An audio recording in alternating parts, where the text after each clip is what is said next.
Imagine करो, एक छोटा सा कमरा, टीन की छत, 5-7 बच्चे, एक थका हुआ बाप और एक माँ जो खुद भूखी सोकर भी अपने बच्चे को खाना खिला रही है।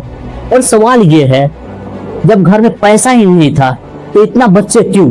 क्या ये सिर्फ एक रिस्पॉन्सिबिलिटी है या फिर ये ह्यूमन सर्वाइवल साइकोलॉजी का सबसे डार्क फॉर्म है? क्योंकि हिस्ट्री से देखा गया है, सबसे गरीब सोसाइटी में ही सबसे ज्यादा बच्चा पैदा हुए हैं। इंडिया के स्लम से लेकर अफ्रीका के विलेज तक पॉवर्टी और लार्ज फैमिली का कनेक्शन बार बार देखने को मिलता है। लेकिन इसका सच इतना सिंपल नहीं है जितना हमें सोशल मीडिया कमेंट्स में देखने को मिलता है। तो चलिए आज हम लोग बात करने वाले हैं पॉवर्टी माइंडसेट और ह्यूमन सर्वाइवल साइकोलॉजी को।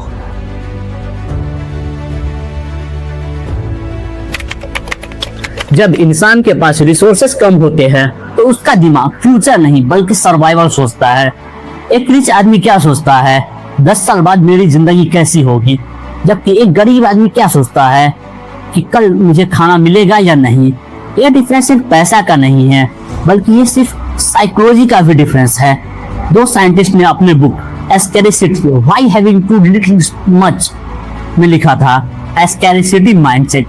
उनके अकॉर्डिंग जब इंसान के पास रिसोर्सेज की कमी होती है तो उसका दिमाग ऑटोमेटिकली सर्वाइवल मोड में शिफ्ट हो जाता है। इस कंडीशन में लोग लॉन्ग टर्म प्लानिंग वीक हो जाती है और शॉर्ट टर्म सर्वाइवल सबसे इंपॉर्टेंट हो जाता है।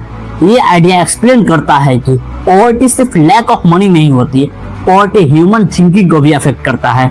जब दिमाग कांस्टेंट स्ट्रेस में होता है तो लॉन्ग टर्म प्लानिंग वीक होने लगती है, फ्यूचर ब्लर हो जाता है, डिसीजन मेकिंग इमोशनल हो जाती है और सर्वाइवल सबसे बड़ा प्रायोरिटी बन जाती है। जस्ट इमेजिन, आप किसी स्लम में रहते हो, डेली इनकम पर काम करते हो, कोई जॉब सिक्योरिटी नहीं, कोई हेल्थ केयर इंश्योरेंस नहीं, कोई सेविंग्स नहीं। ऐसे इन्वायरमेंट में लोग फ्यूचर इन्वेस्टमेंट से ज्यादा इमीडिएट सर्वाइवल पर फोकस करते हैं और इस सर्वाइवल साइकोलॉजी के अंदर इंटर करते हैं बच्चे और बोल सकते हैं कि एक जनरेशन स्ट्रगल करती है और नेक्स्ट जनरेशन भी वही इनहेरिट करती है और यह एक साइकिल बन जाता है।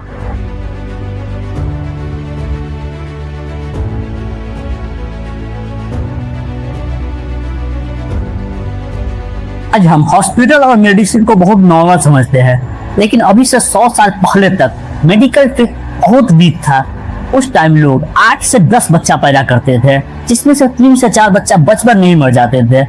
लेकिन टाइम बदला और मेडिकल फील्ड धीरे धीरे इम्प्रूव हुई, हॉस्पिटल बने, मेडिसिन बने, वैक्सीन बने, जिसके कारण अब वो बच्चे बचने लगे। लेकिन लोगों का माइंडसेट नहीं बदला, लोग ज्यादा बच्चा पैदा करते रहे।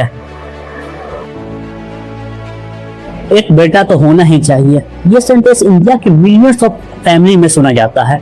प्रैक्टिकल सोसाइटी में सन का मतलब फैमिली नेम होता है, सन का मतलब फाइनेंशियल सपोर्ट होता है, सन का मतलब ओल्ड एज सिक्योरिटी होता है और सन का ही मतलब सोशल स्टेटस होता है। अगर पहले 2 बेटी हो जाए तो प्रेशर कंटिन्यू हो जाता है, एक और ट्राई करो, फिर एक और ट्राई करो, फिर एक और। इस साइकिल में फैमिली साइज बढ़ता जाता है। इसका मतलब ये नहीं कि पेरेंट्स अपने बच्चों से प्यार नहीं करते हैं, क्योंकि यह सोसाइटी उस वक्त प्रेशर बनाता रहता है। इसी कारण फैमिली साइज बढ़ता रहता है और पॉपुलेशन इसी कारण एक्सप्लोड करता है। एजुकेशन सिर्फ जॉब नहीं देता है, एजुकेशन फ्यूचर थिंकिंग सिखाता है। Educated family usually late marriage करते हैं, फैमिली प्लानिंग समझते हैं, चाइल्ड इन्वेस्टमेंट मेंटेलिटी समझते हैं, वुमेन पर ज्यादा प्रायोरिटी देते हैं। जब एजुकेशन वीक होती है, अवेयरनेस भी वीक होती है। कई रीजन्स में कंट्रासेप्शन का नाम सुनते ही लगता है कि कोई शर्म की बात हो गई है। फैमिली प्लानिंग को शेमफुल माना जाता है। सेक्स एजुकेशन ऑलमोस्ट एग्जिस्ट ही नहीं करता और रिजल्ट क्या होता है, large family. Family size continuously बढ़ता जाता है। एक अमीर फैमिली में यूजुअली 1 या 2 बच्चे होते हैं, जिसे private school, best health care, proper nutrition, extra classes बचपन से ही दिए जाते हैं, सेफ इन्वायरमेंट में रखा जाता है। अब दूसरी साइड एक गरीब फैमिली, 5 से 7 बच्चे, limited food, shared education, no personal attention, overcrowded room. Economics में इसे कहा जाता है quality versus quantity parenting. Quality parenting अमीर लोग चूज करते हैं, इस फैमिली में कम बच्चे चूज करते हैं, लेकिन हर बच्चे पर ज्यादा रिसोर्सेस इन्वेस्ट करते हैं, इसे कहा जाता है क्वालिटी पेरेंटिंग।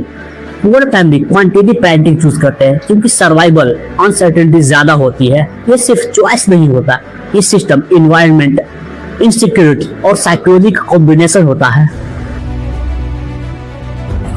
कांस्टेंट गरीबी ह्यूमन ब्रेन को डैमेज करता है। स्ट्रेस हार्मोन कंटिन्यूअसली एक्टिव रहते हैं और इस स्ट्रेस का क्या इफेक्ट होता है? Poor decision making, anger, anxiety, addiction, domestic conflict, short term thinking. फिर ये एनवायरनमेंट में बच्चों को इफेक्ट करता है। बच्चे बचपन से क्या दिखते हैं? फाइनेंशियल फाइट, भूख, होपलेसनेस, अपॉर्चुनिटी की कमी, और फिर यही साइकिल रिपीट हो जाती है। इसे कहते हैं जनरेशनल पॉवर्टी। गरीबी सिर्फ पैसों की प्रॉब्लम नहीं होती, गरीबी माइंडसेट, स्ट्रेस, ट्रॉमा और अपॉर्चुनिटी की कमी की भी प्रॉब्लम होती है। एक 10 साल का बच्चा स्कूल में नहीं बल्कि कंस्ट्रक्शन साइट पर काम कर रहा है। एक छोटी लड़की किताबें नहीं बल्कि अपने छोटे भाई बहन संभाल रही है। गरीब घर में अक्सर बचपन लग्जरी बन जाती है क्योंकि सर्वाइवल फर्स्ट प्रायोरिटी होता है। बहुत बच्चे उम्र से पहले जवान हो जाते हैं और फिर यही बच्चे जवानी में कदम रखते हैं और सेम एनवायरनमेंट क्रिएट करते हैं।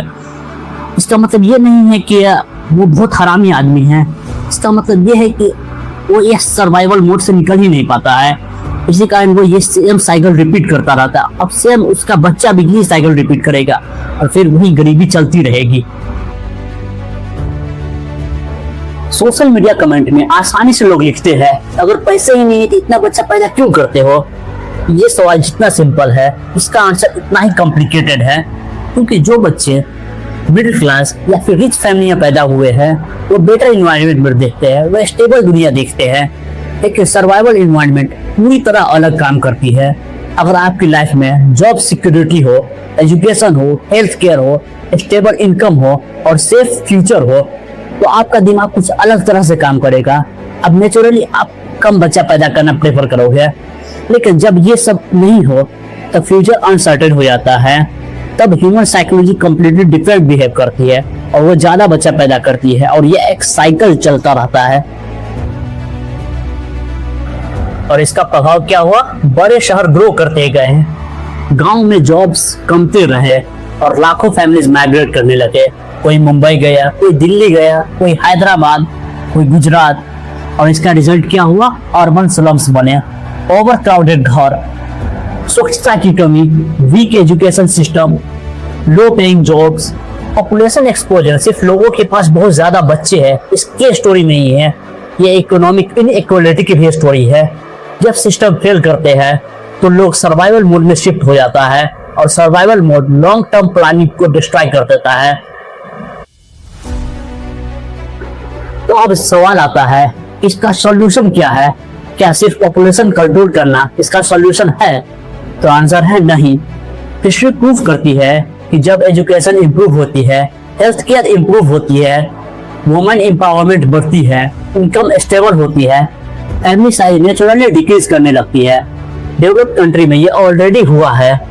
इसका रियल सॉल्यूशन ये है कि education, health care, economic stability, women empowerment, child proper nutrition, family planning awareness, better opportunities.